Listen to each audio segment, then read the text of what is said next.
karag-karag, welcome back to my vlog. Isang mainit na tanghali sa inyong lahat mula dito sa Lasak City.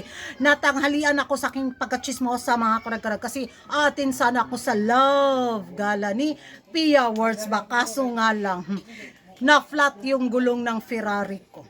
Kaya dito ako na-stuck sa Lasak City. Kita nyo naman sa ating pamenopausal destruction look, di ba?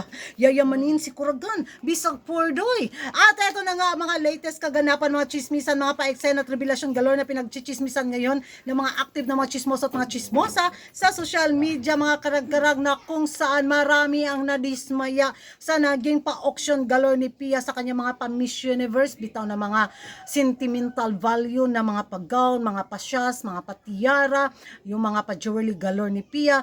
Bakit daw pina-auction ni Pia? Na grabe daw yung bitaw, sentimental value sana sa mga pa-Miss Universe na yon. Kaso nga, wala na silang magawa. Desisyon ni Pia yan. Wag na nilang panghimasukan. Alam naman natin kung saan mapupunta bitaw yung mga perang mula sa kanila mga pa-auction galore, mas gagamitin sa mas mapakinapakinabang na mga pa-charity organization nila, di ba? So marami yung matutulungan. So sabi nila, sana gumawa na lang daw si Pia ng museum para doon ilagay yung mga Miss Universe sentimental value niya na mga gamit para makita at maka-income din, at yung kikitain daw is punta daw din sa charity ni Pia. So hindi daw mawala kay Pia yung kanyang pa-iconic na gown, yung mga pasas niya, yung mga pa-jewelry niya. So andun din daw sa museum ni Pia. Sana yun lang daw ang ginawa ni Pia instead daw na pinamigay bitaw na pina-auction. So para naman sa akin, halaka, support na lang tayo kasi kung maraming matutulungan dito nga sa pa-love gala ni Pia, why not coconut oil? Wag na nilang panghimasukan yung naging desisyon ni Pia Wurtzbach kasi para naman din yon sa kanyang pa-charity organization, di ba? So yun yung magiging reaction ko mga karag-karag, basta bigaon jud kay ko sa kung forma karon. So eto pa isa sa mga chismisan galore mga karag-karag na pinag-uusapan din ako.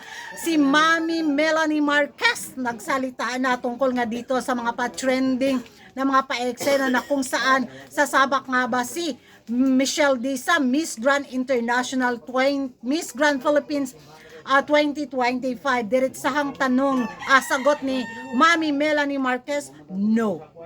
No.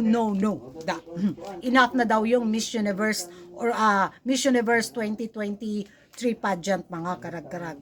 Well, tama naman si Mami Melanie Marquez, di ba? Pero susuportaran niya si Michelle D kung sa Miss International daw ito sasabak ulit. Siguro hindi lang siguro talaga type ni Melanie Marquez ang Miss Grand International kasi sa dami ng mga kontrobersiya, di ba?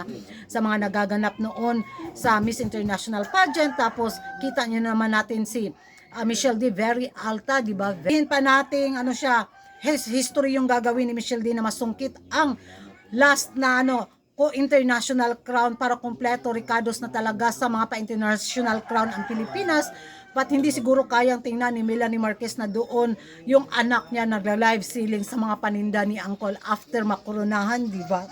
Parang, hindi na kailangan ni Michelle D. Mayaman na milyonaryan niya. Tapos, pag manalo ka sa corona ni Uncle, magla-live selling ka lang sa mga patis ni Uncle, di ba? Parang, go ka na lang sa Miss International. Siguro yung ni Mami Melanie Marquez. So hindi pa rin natin alam, di ba? Kay Michelle D pa rin ang desisyon. So, para kay Mami Melanie Marquez, Miss Universe is enough. Ewan ko sa inyo mga karag-karag kung ano yung magiging reaction nyo.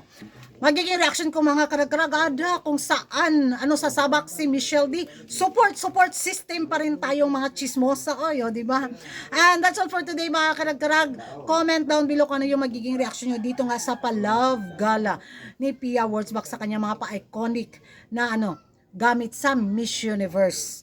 At sa ngayon ba kayo nito mga karag-karag na sana hindi na lang pina-auction ni Pia Wurtzbach ang mga kanyang mga pa-iconic na mga pa-Miss Universe na mga gamit?